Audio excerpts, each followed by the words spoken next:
네, 먼저 밤사이 들어온 연합뉴스의 단독 기사부터 보겠습니다. 김난영 아나운서 전해주시죠. 네, 월요일 오늘 아침에도 많은 기사들이 올라와 있습니다. 그중에서 연합뉴스 기자들이 단독 보도한 기사 전해드리겠습니다. 첫 번째 소식입니다. 강제로 키스를 하려는 여성에게 저항을 하는 과정에서 상대방의 혀를 깨물어 다치게 한 남성이 정당방위를 주장했지만 법원이 이를 받아들이지 않았습니다. 서울고법은 강제 키스를 피하려고 상대방의 혀를 깨물어 중상해 혐의로 기소된 20대 남성에게 징역 6월에 집행유예 1년을 선고했는데요. 정당방위를 인정하지 않은 겁니다. 재판부는 피고인이 상대 여성의 몸을 밀쳐내는 방법으로도 제지를 할 수 있었을 텐데 혀를 심하게 깨물어서 살점이 떨어져 나가게 한 것은 사회적으로 인정되는 범위를 벗어났다고 지적하고 있습니다. 두 번째 기사 살펴보겠습니다.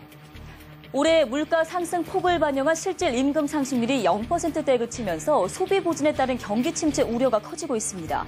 지난 3분기까지 실질 임금 상승률이 0.7%에 그친 건데요. 특히 임시직의 경우에 지난 3분기의 실질 임금은 물론 명목 임금까지 마이너스로 돌아선 것으로 나타났습니다. 세 번째 기사 살펴보겠습니다. 최근에 국회에서 북한 인권법 제정 작업이 본격화되고 있는데요. 법 시행에 주모부처를 놓고서 논란이 일고 있다는 소식입니다.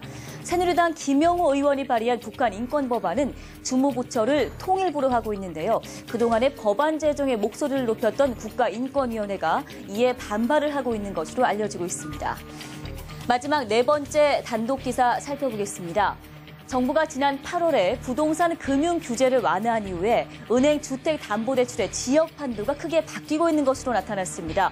보시는 것처럼 서울은 8월과 9월에만 대출이 2조 3천억 원 늘어나면서 작년 같은 기간에 30.4배에 달했습니다. 하지만 비수도권은 사실상 제자리에 그친 것으로 조사됐습니다. 지금까지 연합뉴스 단독 기사 4가지 살펴봤습니다. 네, 다음은 미디어 톡톡 시간입니다. 오늘 신문은 어떤 이슈에 주목했을지 살펴보겠습니다. 네, 석지연 아나운서 전해주시죠. 네, 신문 속 주요 이슈 오늘은 중앙일보부터 시작합니다. 사진 속 인물 누군지 아시겠습니까? 최근 유출된 청와대 보고서에서 비선 실세로 거론된 주인공 바로 정윤회 씨인데요. 그는 신문과의 인터뷰를 통해서 하나라도 잘못된 일이 있으면 감옥에 가겠다며 관련 의혹을 전면 부인했습니다. 특히 자신은 지난 2007년 대선 때 박근혜 대선 후보의 비서실장을 그만둔 뒤 7년간 야인으로 살고 있다며 국정 개입은커녕 청와대 비서관들과는 연락도 끊고 있다고 밝혔는데요. 하지만 야당은 이른바 정윤회 게이트라며 공세 수위를 계속 높이고 있고요. 검찰 조사도 오늘부터 시작돼 후폭풍은 계속될 것으로 보입니다. 다음 신문입니다. 지난주 최경환 경제부총리의 정규직 과보호 반론이 논란이 됐었는데요. 김대환 경제사회발전 노사정위원장이 정규직 해고 완화가 맞는 방향이 아니다라면서 사실상 반대하고 나섰습니다. 김 위원장은 정규직 해고를 쉽게 하기에 앞서 임금이나 근로시간 등 고용 유연화를 반영하는 게 선행돼야 한다고 지적했는데요.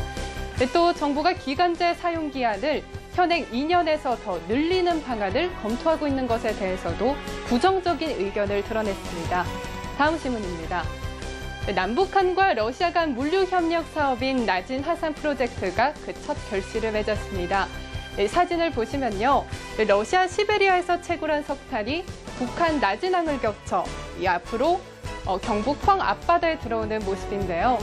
정부는 이 프로젝트의 후속으로 나진항 현대화 등을 검토하고 있는 것으로 알려졌습니다. 나진항을 전면 현대화해서 한국과 유라시아 대륙을 잇는 물류기지로 만들겠다는 방안인데요. 특히 이번 사업은 국제적으로 고립을 면치 못하고 있는 러시아와 북한이 보다 적극적인 태도를 보이고 있어서 삼국 협력이 본궤도에 오를 경우 한반도 정세에도 긍정적인 영향을 미칠 것으로 관측되고 있습니다. 마지막 소식입니다.